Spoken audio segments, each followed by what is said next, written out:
Hello, this is me yapping. To I'm trying to start talking to the camera and see what's gonna happen for 15 minutes. I was told by some IG influencer that it would help with talking to the camera, being good with public speaking. And today is October 13th, 2025, and I officially published my first post on Substack because I realized that I do need to have a specific place that gather all my thoughts, even though I do morning pages every day, and I have been doing that for almost 2 years. It feels like it's not really public, and I do want to share and then consolidate my writings in more structured way, because morning pages are more like loose and then you write whatever you think of. And I'm proud that today I officially started publishing my Substack. I just need to be consistent. I thought about doing videos like this every day, but it's very overwhelming thinking about like the editing stuff, caption, and then scheduling, and then doing all across platform is just too much. And I feel like the most simplest way to get me started to have the consistency and then consolidate the ideas that I have for each of the posts would be an ideal way to do. So I'm doing that on Substack, and then the benefit is that you can actually earn money by having people subscribe to your channel. So we're gonna just test it to see how far I can go, because I feel like content is king. Why is that? Like, it's so hard to get people's attention, and then even from my previous experience hosting events, even if people say that they welcome, they RSVP'd, they didn't really show up in the end. So in last Saturday, which is 2 days ago, I hosted my first Vibes Jam. I run my company called Vibes, which creates real-time music visualizer, and I've been going to different venues and then showcasing them. And in July, I did music festival, and I did a music festival called Vibe Summer Night, where I performed 5 shows with 20 musicians and producer and DJs, and I created real-time visuals by working with those musicians and venues setup to create more immersive experience so that the audience can have more immersive and exciting ambience and atmosphere that can help inspire their dance moves or help inspire what they are thinking in their mind. And I did that. And then an extension of that is the Vibes Jam, where I still work with a bunch of musicians, but because it's a music jam, it's open to everybody. And the benefit of that is I don't have to organize with musicians and then figuring out their time schedule is less work for me. And since I no longer charge ticket sale, all I had to do is to fulfill the bar minimum, right? And the good news is I had more time to promote the event, so I had 1 month ahead of time to promote, and it was very good because 103 people RSVP'd. And I was thinking, oh wow, it's gonna be so cool that it's gonna be very packed. But in the end, I only have 26 people showed up, which is like 26%, close to 26% of conversion rate. That funnel is a bit too small, and I'm a little bit defeated. But I think it's so much better than my previous hosting situation, so it's good progress for me, even though it feels a little disappointing to see that it's only very little. Like, for the marketing funnel where you attract people, I did very good by telling everybody I meet from my networking events or just from my friends, and I posted on a lot of group chats. And just by doing that, I was able to secure 101 signups, and I was feeling so good. But then in the end, the funnel just keeps shorter and shorter, you attract, and then you nurture, and then you trying to sell some stuff or just invite them to actually convert them. And within the 26 people, actually maybe around 8 to 10 people tried my app in real time, and they were able to see the environments generated that's reactive to the music from musicians playing. And because it's so fluid and informal, the vibe is definitely better than the music visual festival, because you do not really have, audience doesn't have any control over the environment. So I think I will stick with the Vibes Jam format, and a lot of people were actually down to jam even though they don't have music jam experience. So I really enjoyed that. And then so that's some of the learning that I have been going through this today. Like for today, as a founder who's basically, I'm my own person, I'm my own boss, and I have to schedule my time more efficiently so that I can get the most done, right? So I basically did a week plan today, and then made a lot of lists. Like I have my things that I have tasks I want to accomplish. I have goals that I want to accomplish for both of my work and my personal. So I divide my, so this is how my day looks like. I wake up, I go to the gym. I wake up, I write in my morning journals, and then I go to the gym, and then I come back to work. I have a very refreshed mind after taking a shower after the gym, and it feels very nice. And during work, I'm very focused.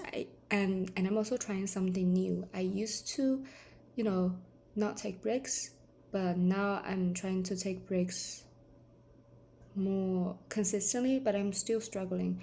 And there's another thing I'm doing starting today, is I used to binge watch shows during lunch, during dinner, because I feel like, oh, I deserve the break.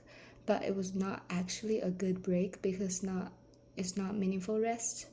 And instead I went towards YouTube, where I was looking at those self-help content or motivational speech and some video essays about social injustice or movie genres. So that's good.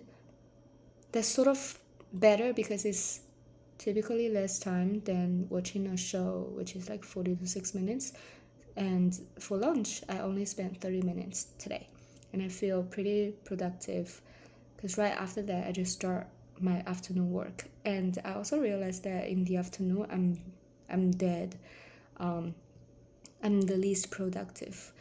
So I was doing some more like a personal reflection, because it's not really like work focused. And then that's when I started my Substack, because I feel like my writing skill has been deteriorating, because I have been a little bit too reliant on AI. I always just like word vomit and then have AI to organize my thought. And then yesterday I was binge watching a lot of videos about how AI is ruining your life, how AI stops you from thinking. And I did a personal check, and I do feel like, when I turn on my laptop, turn on my desktop, I would just start opening ChatGPT as my default,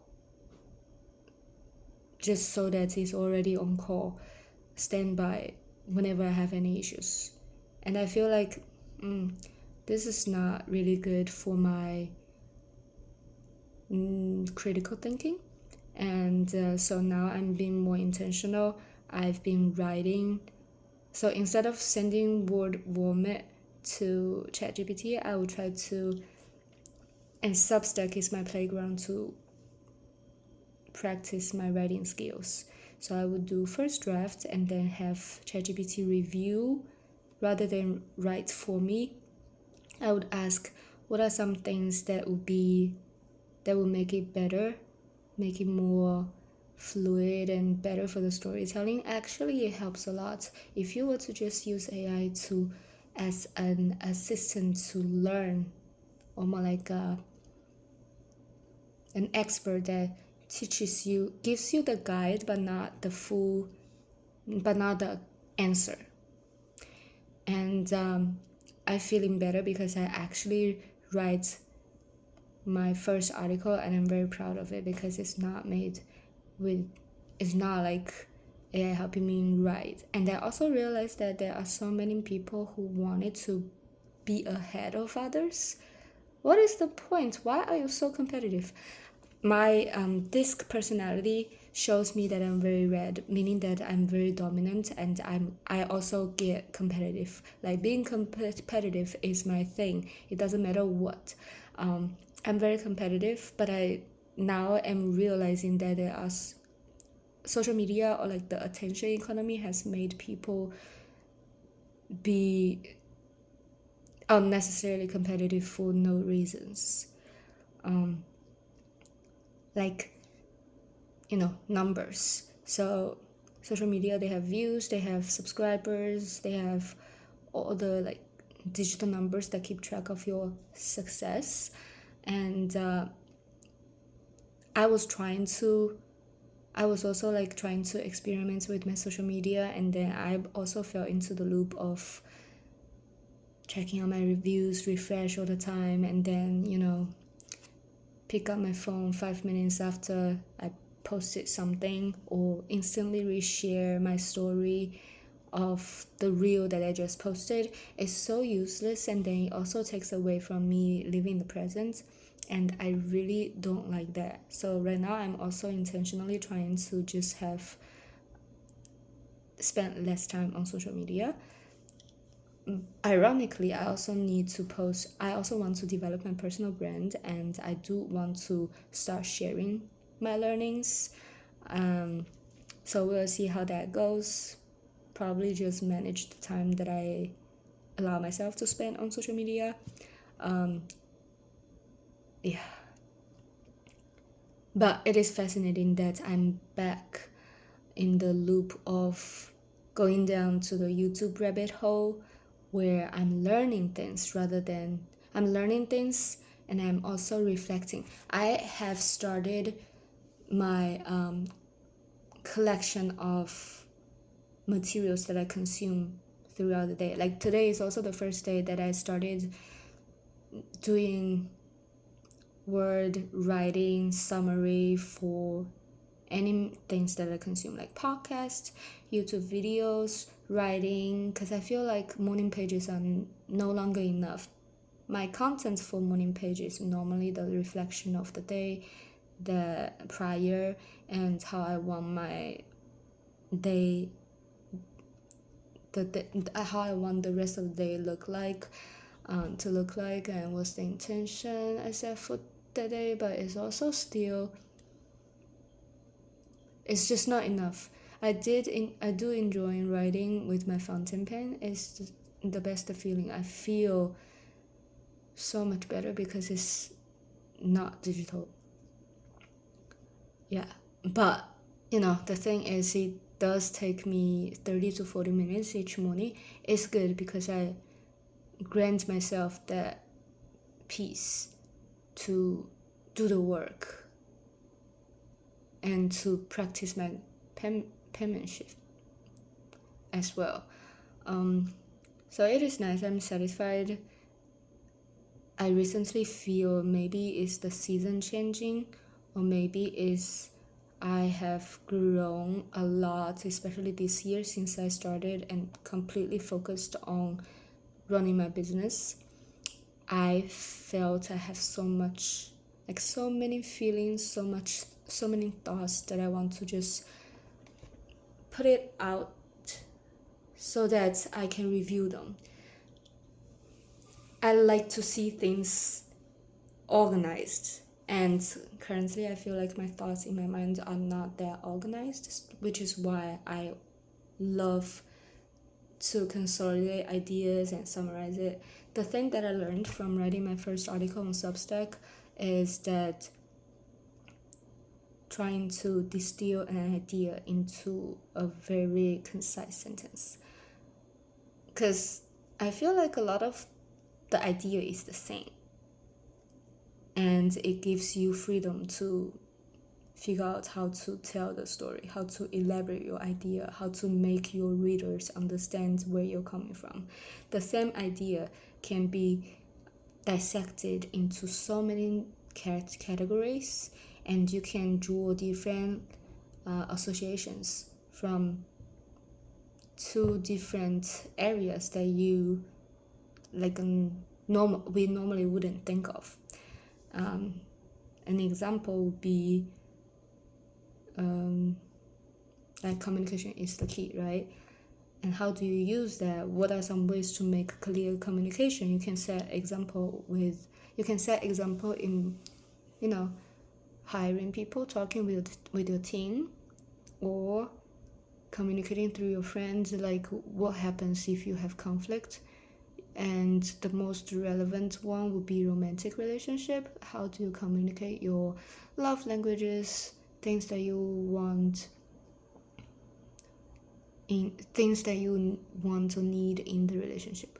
So like just one single idea, you can dissect it into different areas. And it's fascinating because recently I also got into branding and storytelling. I just feel like the universe is telling me it's so important to experiment with the way that you tell stories, and just need to put yourself out there. And I have been putting myself out there. Like I've been going to so many creative tech and music related events. I went to a music tech conference and I made so many friends. And a proud thing that I did was that I went to the workshop by Eric Rai, and he's very well known in the music production field, and yet he's so humble. And I invited him to come to the Vibes Jam, which happened 2 days ago, and he did show up, and I think he had fun. He jammed and also talked to a lot of people, and in the end we had pizza together. Like the 9 of us had pizza together. So I think the Vibes Jam is a very successful event because of that. And by running the company and constantly reflecting on me as a person, like who am I, what I like, what I don't like, what is my work mode and what is my interpersonal mode, that makes me realize that just gets deep into my standards as a person, like my criteria. And I realized that I am very hard on myself, and that's totally fine because I have high expectations. But sometimes I do need to have specific goals set in mind first and not add additional stuff on top of it, because I tend to push myself very hard and then just keep pushing and and I'm so familiar with the feeling of burning out that I was like, oh, it may not be that worth it. Ooh.